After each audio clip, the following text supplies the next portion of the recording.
Hi, everyone. It's Joe Veneri, the host of Fit Insider, the show where I talk with the entrepreneurs, executives, and investors who are redefining the business of fitness and wellness. Hi, everyone. Today I'm joined by Khalil Zahar. Khalil is the CEO and co-founder of FightCamp. On today's episode, we talk with Khalil about the disruption taking place in the fitness industry, how FightCamp plans to own the boxing vertical, and what it takes to stand out in the connected fitness category.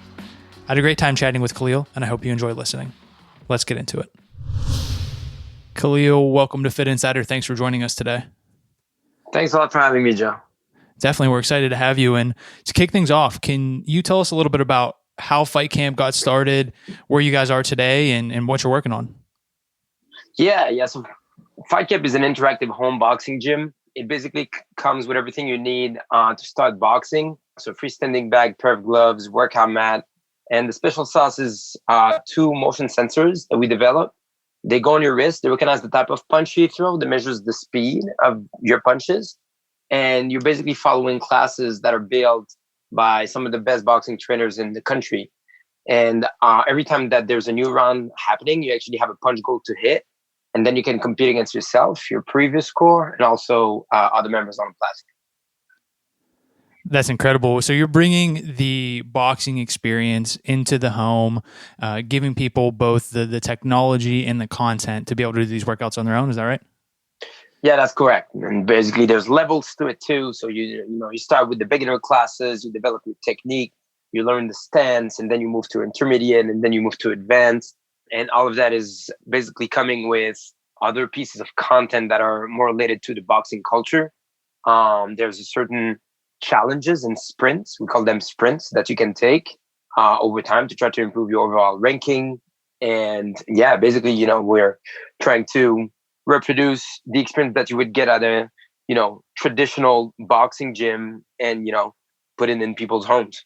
Absolutely. So what led you guys to this concept, recognizing now it seems like connected fitness, at-home fitness, bringing these digital experiences into the home is pretty not commonplace, but very much attracting a lot of attention.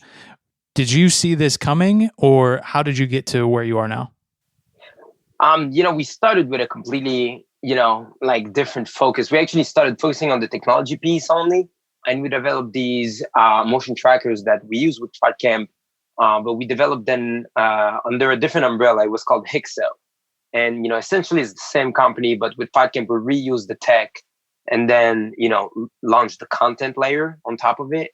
So when we started, the focus was really to make a tool that, we would have used ourselves as athletes. And, we created this basically like advanced, version of Fitbit that is specifically made for boxers. And you would basically be able to map your performance and see how, both on the conditioning side, but also on the tactical side, how your performance would be different with time. And you can see that in real time with the phone, or when, you could project the phone on the screen, or you could just look at it afterwards. So it was really like a tool that was aimed at like very serious athletes. And, with us penetrating that market pretty quickly, we kind of discovered how this, whole sport actually lives, like boxing and MMA and, Muay Thai and most martial arts, like most of the people that actually do these things and actually go to the gyms, they don't even fight, like for every real fighter that's going to get punches and elbows thrown at them, there's like 99 people that just go there for the conditioning of it because the conditioning is so superior.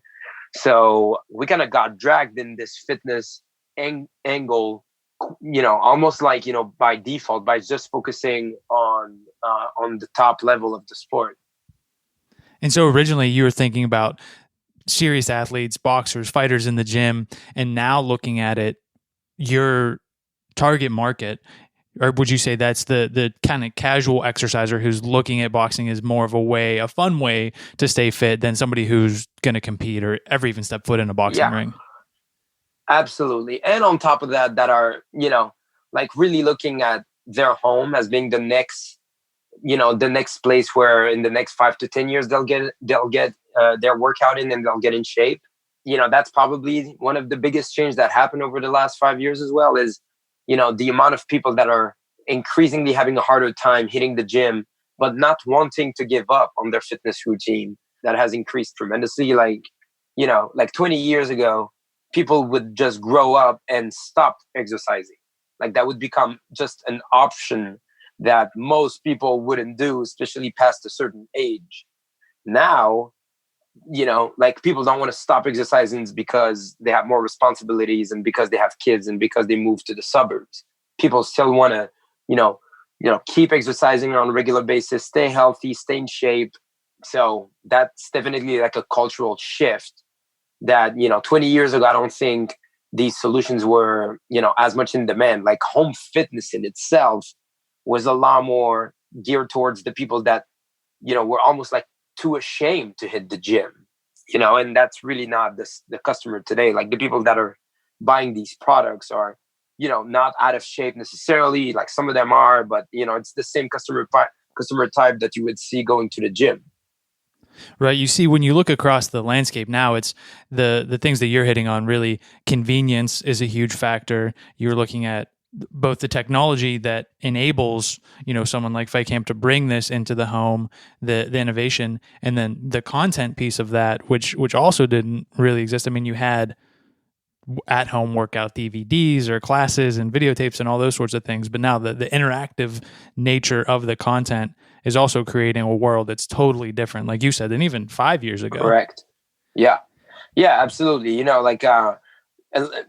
lot of people that don't know what connected fitness is, it's hard for them to even envision it. But it's basically the difference between playing a video game and watching like something on TV. Like that there's one that is a two-way conversation versus just a one-way content, like a one-way Tybo DVD that I'm playing, that I'm pressing play on, and I could basically just could watch it eating chips. It wouldn't even matter. Now, like that, I'm accountable. It basically weaves the social fabric between us and everyone else who's taking this workout at the same time, and that is really like a breakthrough that is really recent. Right. And with that difference, how do you go about conveying or educating the consumer on, what FightCamp is and how it's different and what that experience is like? What are the channels to reach them and get them to understand really how innovative the product is? Mm-hmm. Yeah. And we think of it as, basically like a best case scenario all the way to the worst one. The best case scenario is when someone gets to try it. Right. And that's the reason why we just opened our first retail location, because there's something that is happening when someone put the trackers on, connect through Bluetooth to their mobile device, and then they have the big screen on top of them. They press play on the workout and, nothing's happening. They just listen to the video. And then at some point they start punching and they see the whole layer that is interactive, like starting to change. And, like no cables around you. Like you're just moving around and you're throwing punches, and only when you're throwing punches you're seeing this thing react to you. Like then people, like you see their eyes being lit. It's like, oh, okay, I get it. Like this is completely different. That's the best. The second is using video to demonstrate what's happening, right? And that one is like, it's really an art form, because people's attention span nowadays, it's not like an TV ad when you have 30 seconds of people attention, right? Like these are very, very expensive, and you need like a lot of brand awareness to have a return on them. Like at our stage, we're focusing mostly on, Facebook and Instagram and, YouTube and, Snapchat. These are like, the paid social acquisition channels that we're looking at. And people's attention span is like at best 10 seconds. And you have to show something that they've never seen before, like get their attention and show them what's the experience like in 10 seconds. It's pretty challenging. Right. Is the thought given that to open more showrooms, more retail locations in hopes of getting people on board? Yeah, for sure. That, and, we're looking at, some other creative ways that we want to test to actually get people to try the product as fast as possible, because it's an experiential product. It's not something, that you kind of know what you're getting as just by seeing it. So there's lots of ways we're thinking about. Probably 9 of them won't work, and maybe one will. So we're just going down the list of priority, and while still using our levers of paid social and PR, and the influencers that are using our product. Absolutely. It's any means necessary, taking the omni-channel approach to getting in front of people. And with that, thinking about reaching folks, the technology itself, obviously, like you said, people's eyes light up when they try it or when they see it. The other component of that being the content. How is it that you guys are developing content? Are you enlisting trainers that are now FightCamp trainers that people are working with on a regular basis? What does that production look like? Yeah, that has been the core part, definitely a core part of our product offering since the beginning. Like even early on, we realized that nobody's just gonna give us the chance to put their credit card on file if they haven't tested the content before. So, long story short, content development is definitely a big part of our strategy. We literally just invested into a big headquarters that is literally custom made for us, where we can film anything we want at any time. We don't have to rent a studio. Like, we actually have our own. We can film classes there. We can film whatever we want. We can, transform the studio into a full-fledged production studio for interviews, or even like some sports science stuff. We're very excited about that. And it's literally one production studio right next to, a 30 people office space. And like, it's a hybrid, headquarters specifically made for companies like us. So we're really investing in that. We're growing the team on the content side as well, on the engineering side too. So, but you can't really develop these things in silos. Like, the content has to be completely fully integrated with the engineering team as well, because, obviously it lives on an app. And if it's interactive, then it's even more complex. So you always have to think like both things at the same time. Definitely. Congratulations. It sounds like you're making some serious moves with the team growing, moving into the new location. Like you said, the content team, the engineering did you envision FightCamp being what it is today? And how have you managed that as a leader? There's definitely the side as an entrepreneur where you just kind of have to make things happen. You're figuring it out as you go. But now you're talking about headquarters, content production, growing the engineering team, growing the content team. How has that kind of evolved for you as a leader? I mean, it's super exciting. Every week there's something big, some big project that is like coming to an end that we're releasing, and there's always a new challenge. But it's such a paradox, because at the same time it's exciting, and at the same time it's like, the next week is even more challenging. It's actually an active effort that I'm trying to make, is like appreciate, everything that has been happening. It's so easy to just get focused on the next challenge that you forget to kind of, celebrate your wins and, transfer that all of that energy into something even more productive. So yeah, like I'm juggling with it, on a weekly basis. I actually had a conversation about this like not too long ago with one of my co-founders. I was like, it's insane that we're moving in there and everything's happening, and at the same time, I can't take my brain off of this thing that we really need to solve right now. Right. So, I feel like it's literally takes work to be happy. Oh, absolutely. Especially when you have as much stuff going on as you do and trying to manage it all. And, certainly at the end of the day, like you said, it's the one accomplishment leads to the next challenge almost by design. Right. Exactly. So it's an interesting and, challenging experience to kind of remain mindful and grateful of the things that are happening. Yeah, for sure. But a good problem to have nonetheless. Right. Yeah, no, absolutely. And can't complain. Right. So changing gears a little bit to think about the other companies and other pieces of equipment and opportunities within not only connected fitness, but streaming on demand, whether it's an app or at home. How do you think about the product offering or roadmap for FightCamp as things continue to evolve? Is this, the focus being the content and the technology at home, or are there other opportunities? It sounds like it, given the production capabilities now, to develop audio-based workouts or body weight workouts, yoga, different things that could be out there. Yeah, I think that's like one difference compared to like a lot of fitness products out there. Like we really want to own our space more than try to win every possible workout we can. Like the reason why people come to FightCamp is because they really want to box. Like they come to us because we're the main like source to have a connected boxing workout from home. At least one of quality.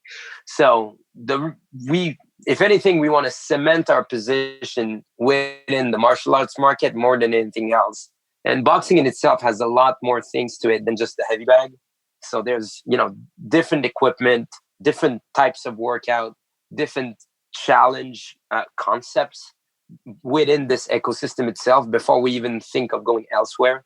And, boxing is it's funny. Sometimes you speak to investors and, it's like, oh, really? Like, boxing is big. It's like, I would think that sometimes it'd be small. It's like, well, look around and how many people really, know about it compared to how many people even, know about, auto fitness exercise that basically just came out in the last 10 years. We have like clients like that are so distributed over all the United States. It's like, it's not a coastal phenomenon. It's not like a US only phenomenon. Like we think we're really just scratching the surface here. And when you do think about that growth and when you field those questions from investors, do you speak about, or how do you speak about the addressable market? Is that, anybody that exercises? Is it people that take boutique classes, or do you even segment it down that far? Like we're lucky enough to be doing this like in 2019. So like we have a bunch of data points that are, really convincing for a lot of investors looking just at the growth of, certain franchises around the US.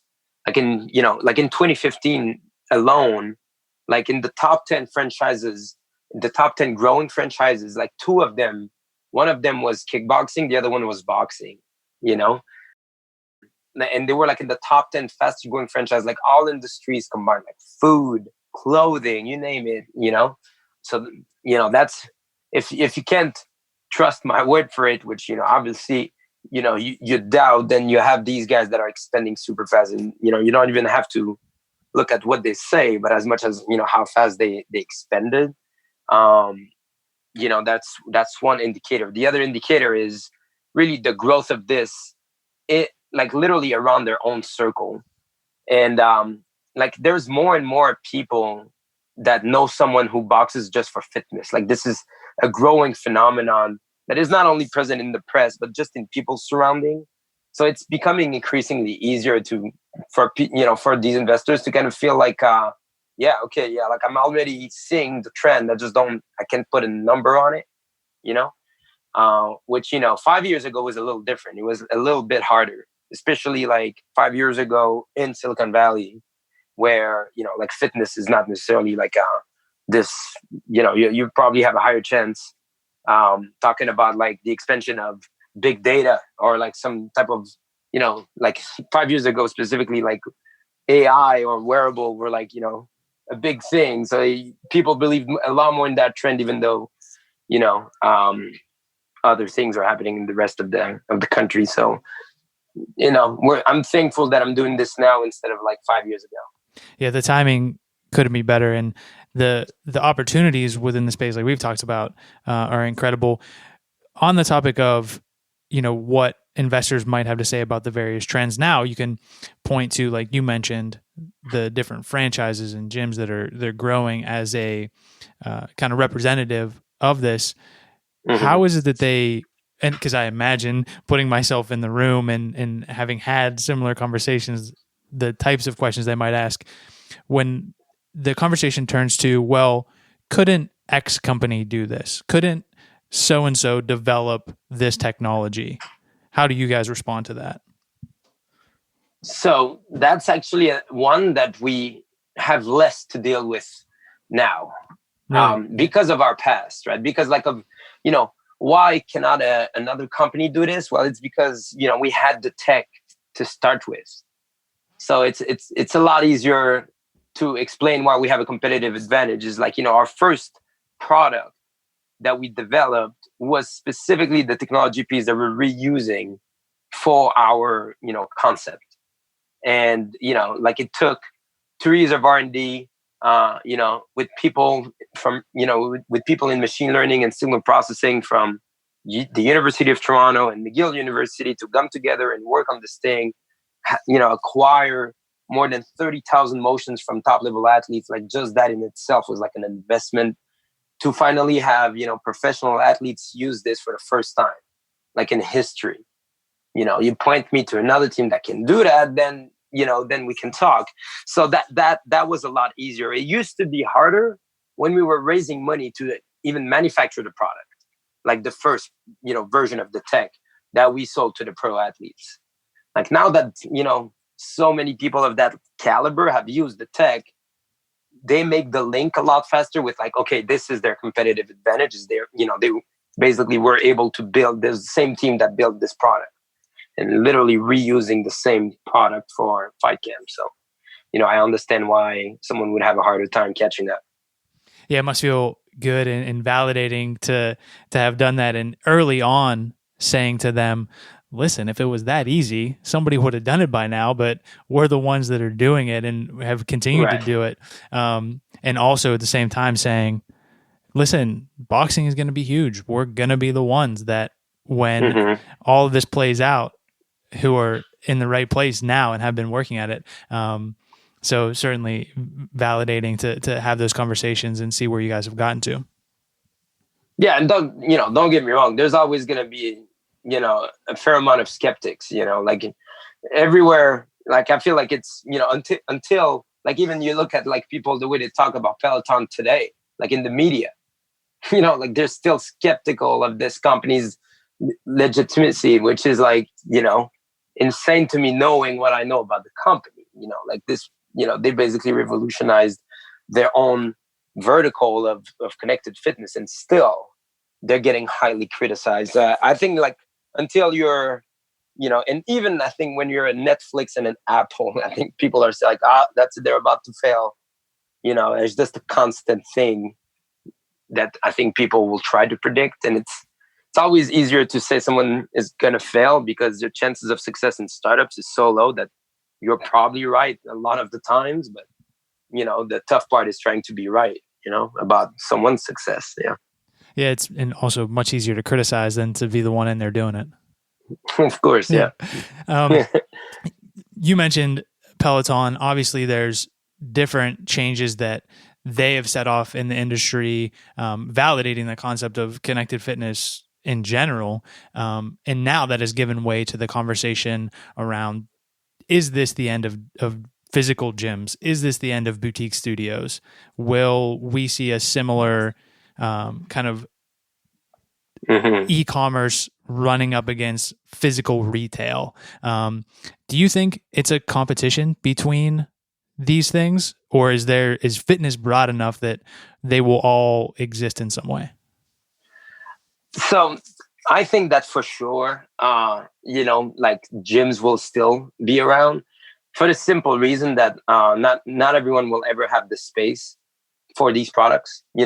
Like, already we need a little bit more space than what someone that want to buy a connected bike needs. And like you're looking at a more aggressive workout, like you're throwing yourself on the ground doing burpees and then come up and punch a bag and then do kicks and this and that. Like you're definitely going to need a bigger space, and that's not something that is becoming more available, if anything, right? So I think gyms will still be around. However, I think there's still going to be definitely like a pretty significant level of disruption within the gym sector. And I don't think the boutique fitness is going to be the first one to suffer at all. I think if anything, the big starting, like to feel that Januaries are not the same anymore. More and more of their customers are, either flocking to the boutique fitness or the connected home fitness, and, a lot of in between as well. So, I think it's going to be a gradual change, but like, I think for an adult that has a home, I think, and like, it's one thing that we're starting to see increasingly in the home designs of our customers is they have an exercise room. Like, it's a thing now that comes with a house. So I think as people, like, grow up and get, a little bit more land, there's an increasing need for having a way to stay in shape without having to, have a babysitter to just go hit the gym 3 or 4 times a week, or to do, a 3-hour commute, these 3 or 4 times a week to go do their workout and come back and go about their day. Yeah, I think that's right. And even within that, when you start to look at both from a space perspective, a cost perspective, for the consumer who does want to go the connected fitness route, is it a choice between different forms of exercise and different products? Because everything being, $2,000, $2,500 plus, and then you get into the content subscription, is it then a competition between these different forms of connected fitness? Yeah, I do think so, but I think there's basically like a very big disparity in the products offering, and like in terms of inherent value they actually give to people. Like, the product that will make you work out the most is still going to be the product that wins, and the product that gives you the best result is still going to be the product that wins. And these two things combine, really, like the one that you enjoy the most doing and the one that you get the best results out of. And our approach to this problem is really like, we're first looking at what's a good workout. We have that. Okay, check mark. Now it's about making it so engaging that it almost feels empty to not be on the platform. Right. And I think this is when you start having that level of value where, like, you could be doing boxing at a gym, right? Like, you could go and, go in a class and do it, but you'd rather do it in our ecosystem because it's better, right? Like, maybe the lessons are better. Maybe it's more engaging because of the tracking. Maybe it's, just more fun because you can compete against others. Maybe whatever. But once it starts to feel like you're missing out because you're not on the platform, then you're really tapping into something that is like, exponential type value, where, like, yes, the gyms may suffer at that point if they don't adapt. Right. And is within that conversation or how much is price point factoring into that? Do you guys look at what you're doing now and say, hey, we have to get the price down? Or is it really just, we have to continue to differentiate ourselves both on the technology front, on the content front, on making people feel like if they're not on the platform, then they're truly missing out, and then everything else will take care of itself? Again, I think it's going to depend on how strong the winning ecosystem is. I'm pretty bullish on, the network effects that can happen in there, in a way that there's probably more going to be a few players dominating the space with different pricing tiers. An entry one that gives you certain things, a bigger one, and then an even bigger one, or an upsell. So I think it's more going to be a question of, like, how strong is the leader itself. But from there, I think there's just going to be different pricing tiers with different features you're going to access. I don't think it's going to be a price differentiator before a while, because unless you're really doing exactly what another person is doing. Because I think people still choose their workout right now, depending on, like, there's not that many connected fitness options that are, like, decent. And amongst the ones that are decent, from what I'm seeing, most of them are in different verticals. So I think that's the first choosing point, is what do I want to do? Like, what type of workout I want to do?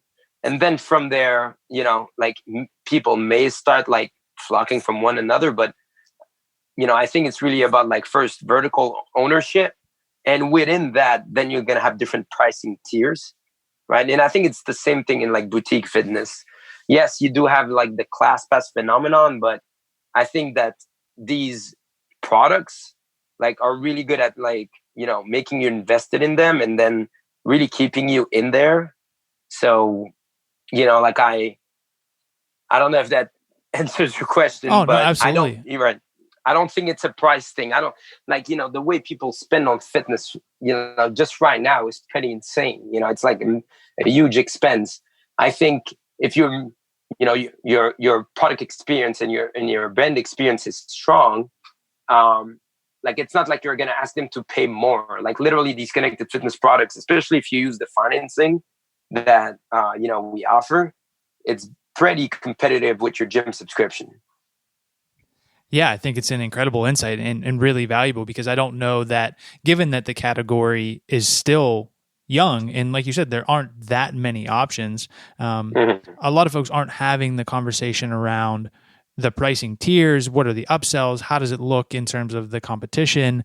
And I think you're exactly right that at this point, whereas whether it's boutiques in some instances or big box gyms, it's you're discounting fitness through a class pass or a Groupon or whatever it might be to get people through the door. So in some sense, it's commoditizing the workout, right?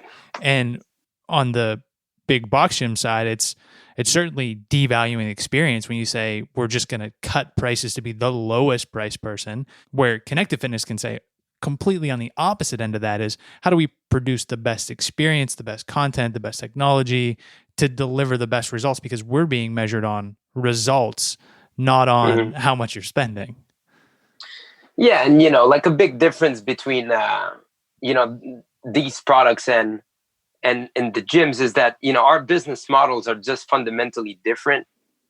The gyms live with trying to fit as many subscriptions per physical location as possible.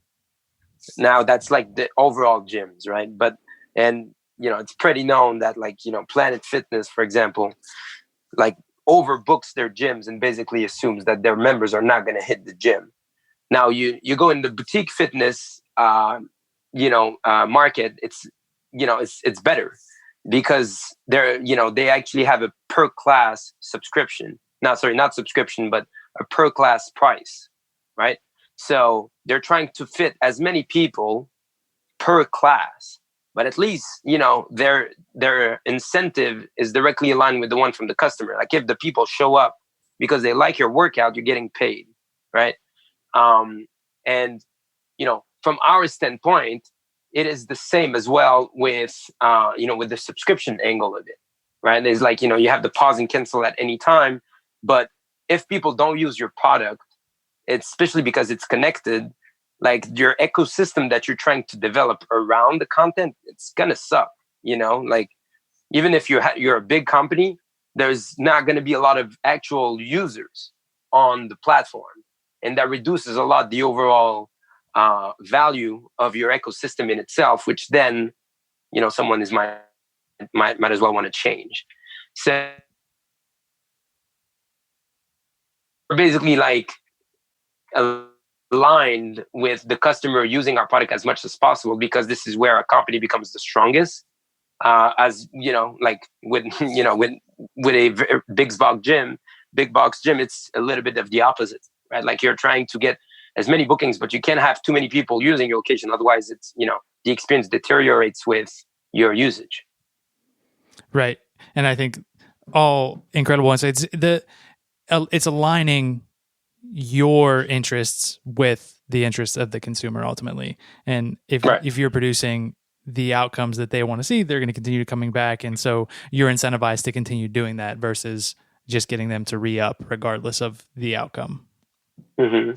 And awesome. So looking to get you out of here on this one, actually, looking ahead, whether it's the rest of this year or early 2020, or as far down the road as you're able to see at this point, what are you most excited about or looking forward to at FightCamp? There's a bunch of stuff we're actually testing. Some stuff that is going to come. It's going to come up, pretty soon. But a couple things that are happening is like we're completely changing our look and feel, and this is going to launch in a couple weeks from now. So this is a pretty big change across the board from our creatives on the ads all the way to obviously our logos and our color scheme, but even the app and the website, everything is going to be transformed. Being in our own studio, we're going to be able to really do a lot of content that was just too there was just too much friction in doing that type of content. Now that it's going to be so easy to have our facility and modified to the way we want, I think we'll be able to really amp the quality of our content and the variety of the subjects we're going to cover. So I'm super excited about that. And I think overall there's like 3 or 4, like features that are, in my opinion, are really going to like take the experience to a new level. And these are like more gamification type features that are going to be during the live version of the class. So when you're actually taking the class.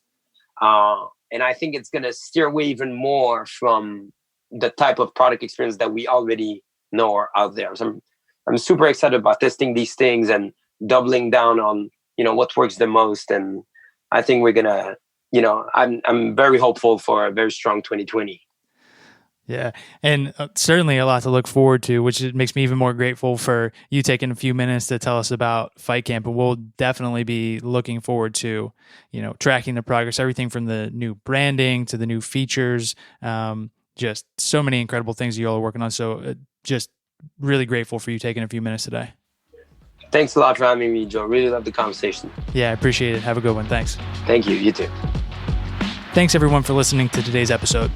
For more from Fit Insider, visit insider.fit.co and subscribe to our weekly newsletter for insights and analysis on the business of fitness and wellness. Then, go ahead and subscribe, rate, and review the podcast. See you next time.